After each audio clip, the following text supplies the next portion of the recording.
asal mau aja dengan Nabi. InsyaAllah. InsyaAllah rahmat tu akan datang. Tak lama kemudian suaminya iaitu Abu Ma'bad datang membawa kambing-kambing betinanya yang kurus kering. Jadi laki tu tadi yang bawa keluar kambing banyak tu, so agak-agak dah macam nak petang tu, bawa lah balik, kumpul balik kat kemah di kandang tu.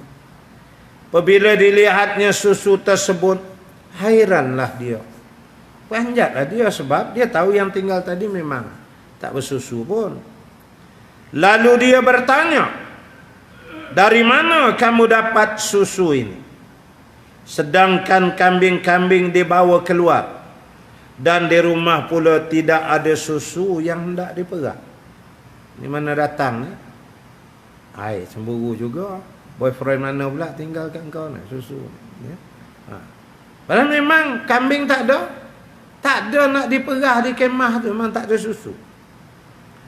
Jawab Ummu Ma'bad, demi Allah, memang tidak ada apa-apa di rumah. Tetapi tadi ada seorang lelaki yang diberkati singgah di sini. Bicaranya begitu dan begini, dan keadaannya begitu dan begini. Dia ceritalah.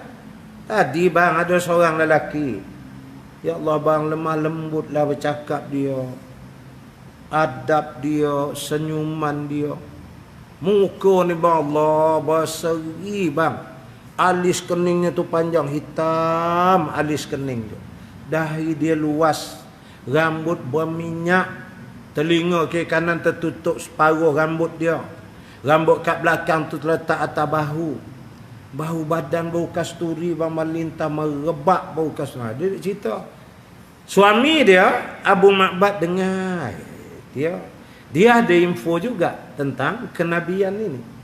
Dia dengar tu, kata Abu Ma'bad, demi Allah, aku agak dialah lelaki Quraisy yang dicari-cari oleh mereka.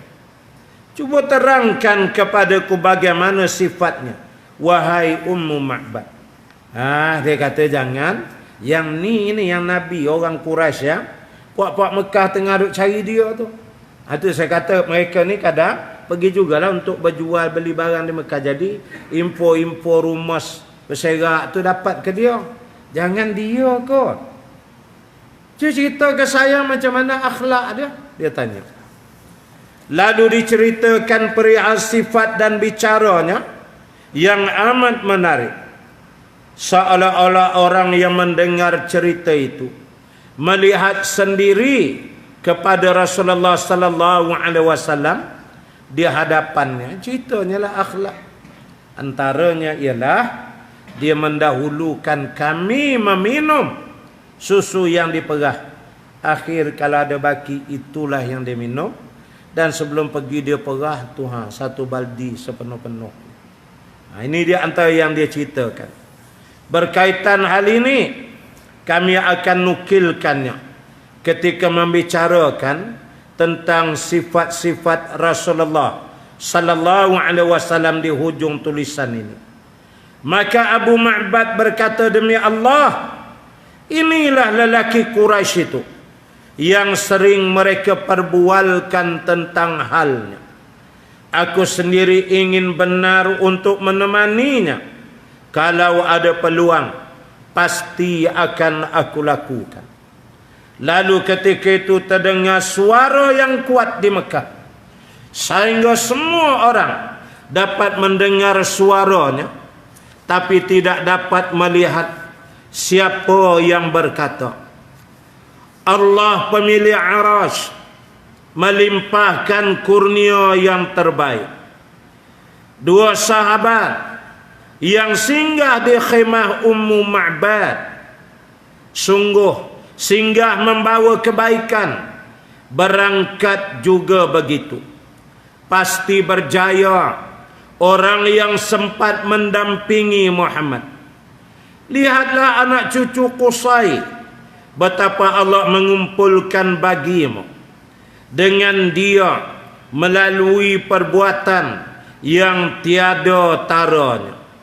Bani Ka'ab bakal hina dek gelagat anak gadisnya. Tempat duduknya menunggu masa diisi orang mukmin. Ternyatalah saudarimu. Tentang kambing dan bekasnya. Kambing sedia akan bersaksi jika ditanyai. Ni sajak, ialah orang Mekah Arab tu kan, ada pasang uka bertanding sajak, gurindam, seloko, syair tiap-tiap tahun. Jadi siapa yang bersajak bersyair ini careful, respected lah, orang yang dihormati. Tiba-tiba dikatakan, dengar suara ni, kalimah-kalimah tadi. Suara tu bergerak, jalan macam tu. Tapi orang tak ada. Tapi semua di Mekah mendengar. Kisah yang terjadi di khemah Ummu Ma'bad tu, Allah hantar info tu ke kota Mekah melalui suara yang didengar oleh penduduk-penduduk Mekah. Berkata Asma binti Abu Bakar As-Siddiq radhiyallahu anhu wa radhiyallahu anhunna, ni anak Sayyidina Abu Bakar, kakak Aisyah radhiyallahu anha ummul mukminin. Kami tidak tahu ke mana arah yang dituju oleh Nabi sallallahu alaihi wasallam. Tiba-tiba ada seorang lelaki dari kalangan jin datang dari bahagian bawah kota Mekah, lalu mengungkapkan bait-bait syair ini. Manusia mengikuti bicaranya dan mendengar suaranya, tetapi tidak melihatnya, hinggalah ia keluar dari kawasan tanah tinggi di Mekah.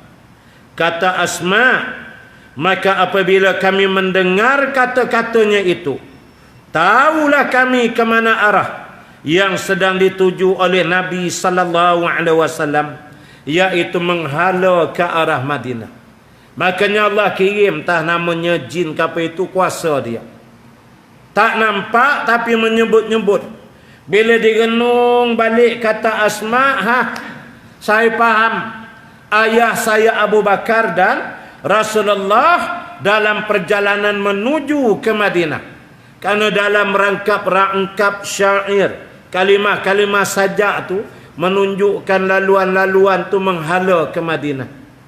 Ni di antara cara Allah Ta'ala nak menyampaikan maklumat sebabnya keluarga Nabi pun cemas. Nabi keluar dalam keadaan dikepung rumah, tahu kan? Kemudian naik ke gua Sur. 3 hari turun, lepas tu tak tahu maklumat. Manalah Nabi, apalah nasib. Sampai ke tiba-tiba Allah menghantar wa basyiril mu'minin. Berilah berita gembira bagi orang-orang yang beriman. Wa basyiris sabirin. Berilah berita gembira bagi orang yang sabar. Apalagi kalau perkara berkait dengan perjuangan. Nah, langkah Nabi dan Abu Bakar ini langkah perjuangan. Maka Allah mendatangkan khabar-khabar gembira seperti ini. Maka la tahzan innallaha ma'ana. Jangan duka cita.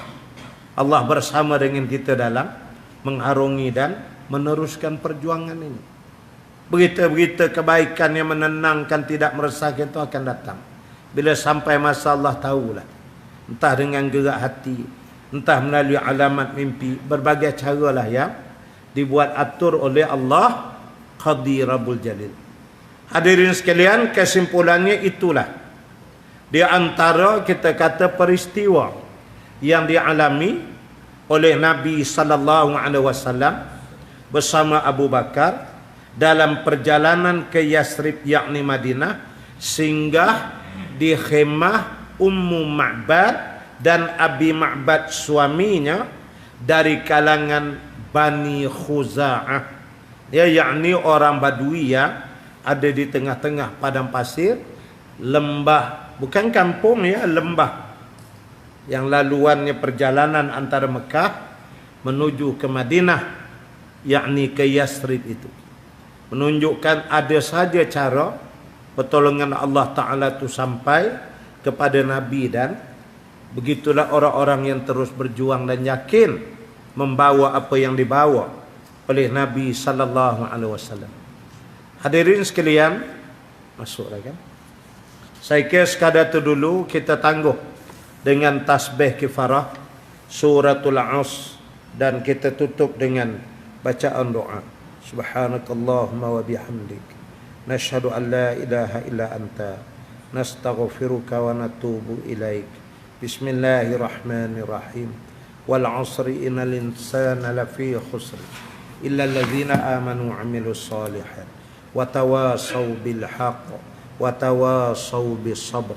A'udzu billahi minasy syaithanir rajim. Bismillahirrahmanirrahim. Alhamdulillahi rabbil alamin. Wassalatu wassalamu ala asyrafil anbiya wal mursalin sayyidina Muhammad wa ala alihi wa sahbihi ajma'in. Allahumma nawwir bil ilmi qulubana wasta'mil bi ta'atika abadana wa khallis minal fitan wal mihni asrara washghal bil i'tibari afkarana wa qina syarra wasawis syaitan wa ajirna minhu ya rahman hatta la yakuna lahu alaina sultan birahmatika ya arhamar rahimin. Walhamdulillahi rabbil alamin wa billahi taufiq wal hidayah. Assalamualaikum warahmatullahi wabarakatuh.